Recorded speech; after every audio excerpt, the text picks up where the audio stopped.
Cara, eu vejo você falando sempre sobre uma coisa que é muito interessante, de que quando uma pessoa, né, que tem essa... Às vezes tem uma predisposição maior a algum vício, por exemplo, cigarro.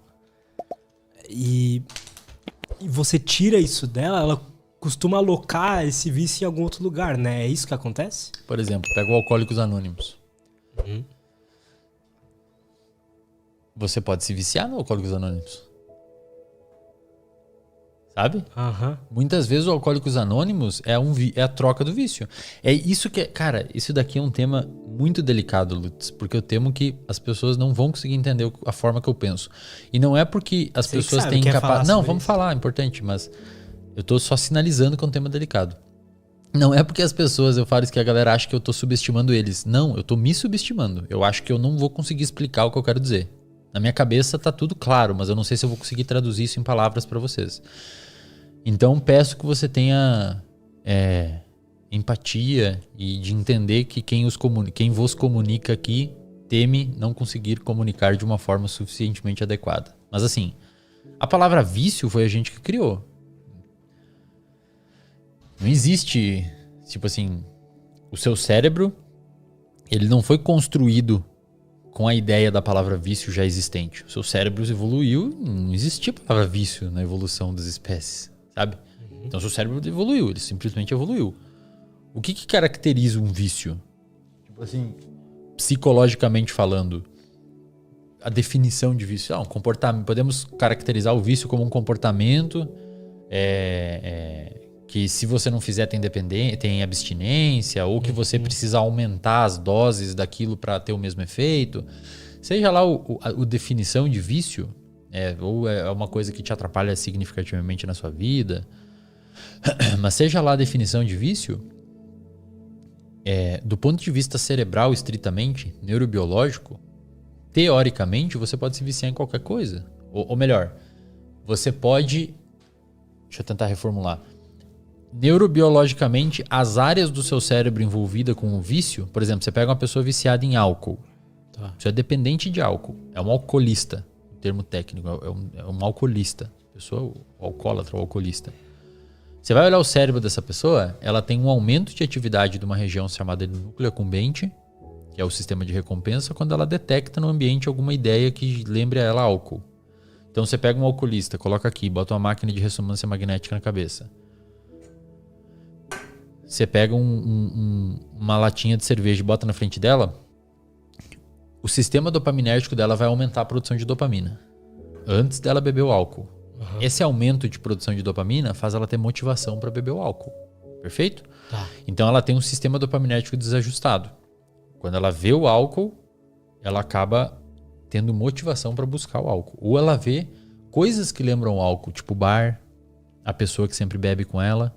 Isso é um gatilho para aumentar a dopamina e fazer a pessoa querer buscar aquela substância prazerosa, recompensadora.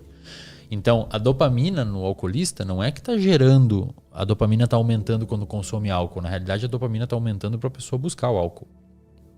E, cara, uma coisa interessante é que a dopamina aumenta, o tempo é um gatilho também.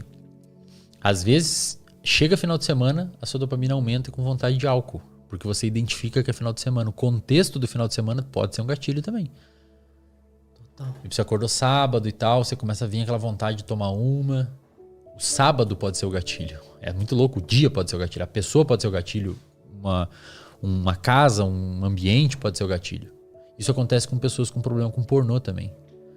Pessoas com problema com pornô, até tem um paper que saiu no braço da revista Nature mostrando se pornô pode ou não ser viciante, no sentido de dependência mesmo comportamental. Porque eles viram que quando você mostra para pessoas que assistem pornô imagens de silhueta de mulher, silhueta de homens e tal, ocorre a mesma coisa. A dopamina da pessoa aumenta. Entendeu? Fazendo a pessoa buscar aquele comportamento de consumir. Então, teoricamente, esse comportamento de você ativar o seu sistema motivacional frente a um gatilho externo, teoricamente pode acontecer com qualquer coisa. Inclusive com estudo. Inclusive com estudo. Ver um livro pode te fazer. Cara, ver um livro, ver alguém falando sobre um conteúdo, ver o título de um artigo, ver uma revista. Cara, aquilo pode aumentar tanto sua dopamina que você fica meio que você precisa daquilo, você quer aquela substância, que seria o estudo. Isso pode acontecer com corrida.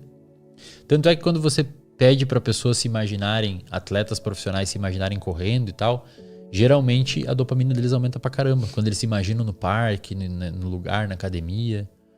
Caraca. E é louco, cara, porque existem indicativos que de fato isso pode ser comparado com vício. Porque se você pega um atleta profissional que treina com um volume muito intenso e muito grande, e essa pessoa lesiona, muitas vezes ela fica com o humor extremamente afetado.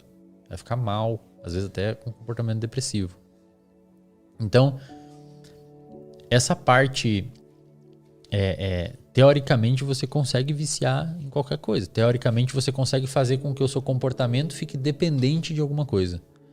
E na minha opinião, Lutz, a gente normalmente fala vício para coisas ruins, né?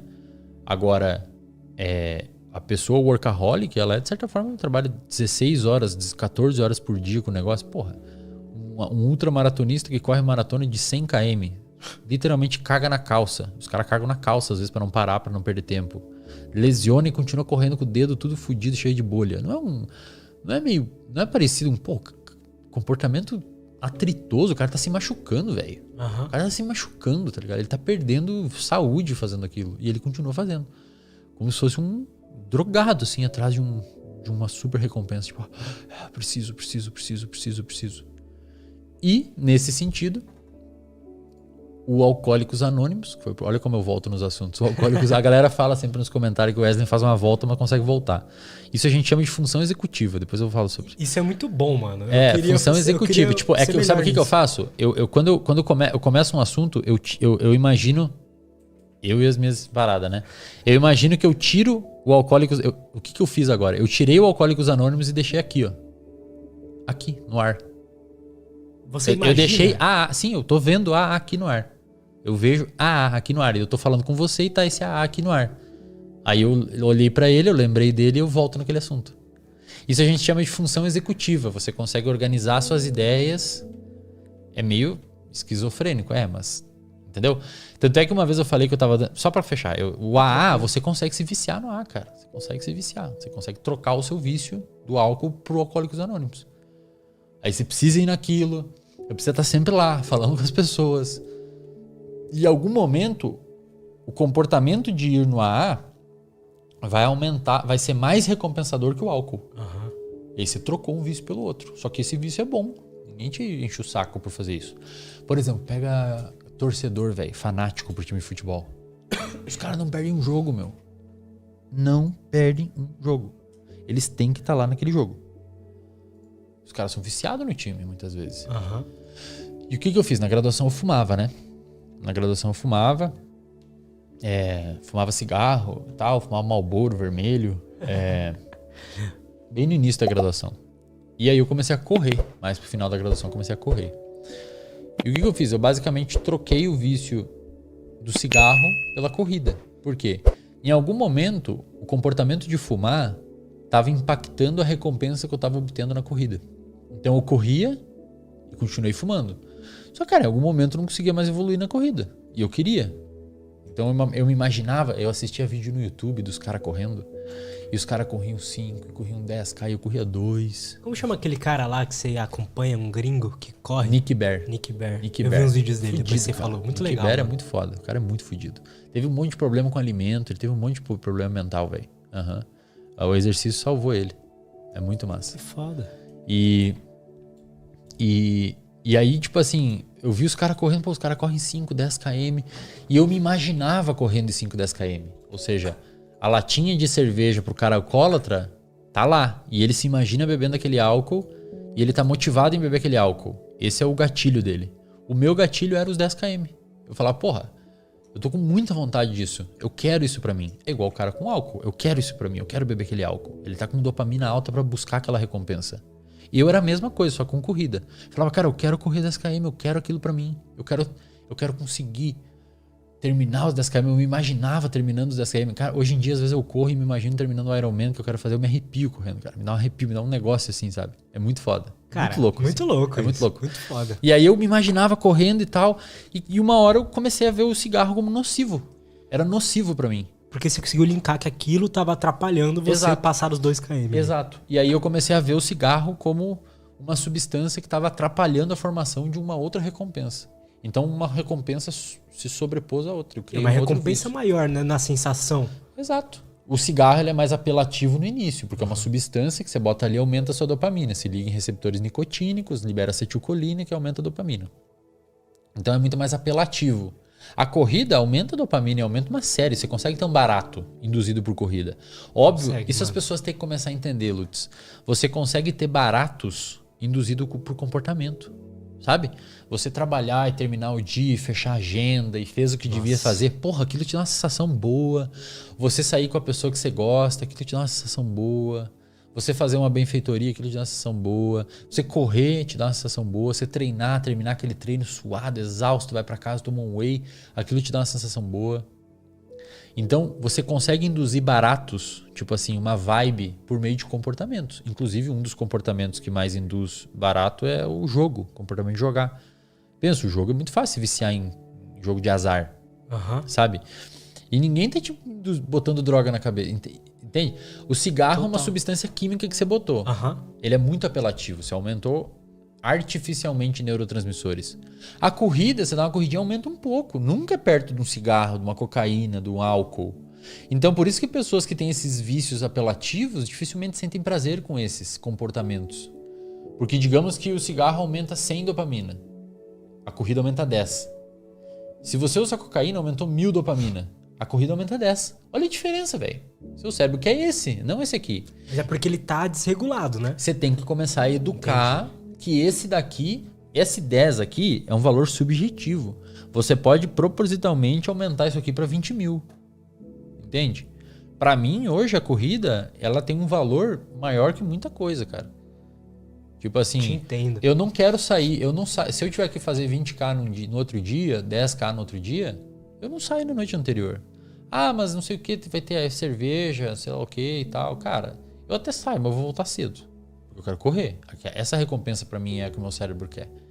Então são prioridades que você vai formulando com o tempo e elas vão engolindo os outros vícios.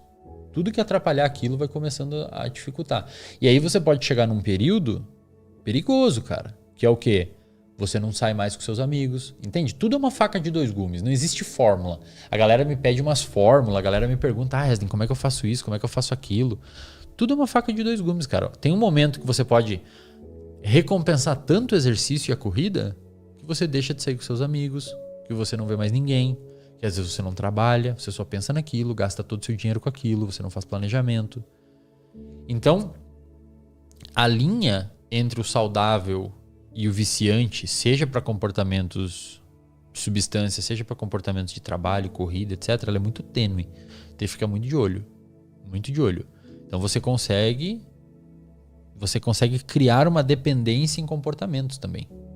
Total. Alguns comportamentos a sociedade valida e paga para você por aquilo, como por exemplo trabalhar. Alguns não, como por exemplo usar droga. Mas teoricamente, um usuário de droga e um workaholic é o mesmo sistema que está operando dentro da cabeça dele. Não são sistemas diferentes, é o mesmo, a dopamina. Tem um cara chamado David Goggins, é um cara fudido. Muito o cara foda. saiu de sedentário para passar nos SEALs dos Estados Unidos, nos Rangers. Acho que ele é o único americano que passou nas duas tipo, tropa de elite de lá, sabe? Ultramaratonista, fez 100 barra, 1000 barra uma vez, sei lá quantos 1000 abdominal, o cara parece um super-homem. Ele era num lado sedentário e obeso e no outro ele era um ultramaratonista. Os dois sistemas desse cara, e nos dois, David Goggins, é a dopamina que tá atuando. Era a mesma coisinha ali. Mesma coisa, só que tá direcionada pro lado diferente. A questão é como, né, direcionar. Como? Pois é, aí que tá, cara. Você só vai conseguir direcionar a sua motivação pra corrida e não pro álcool, por exemplo, ou pro cigarro, se você souber os benefícios desse comportamento. O nosso cérebro não faz coisas que a gente não obtém benefício. Ah, mas eu sou altruísta. Cara, tem estudos mostrando que até quando você doa roupa, o seu sistema de recompensa ativa. Então você tá doando para fazer bem para outra pessoa ou para se sentir prazer? Você pode estar tendo um comportamento egoísta.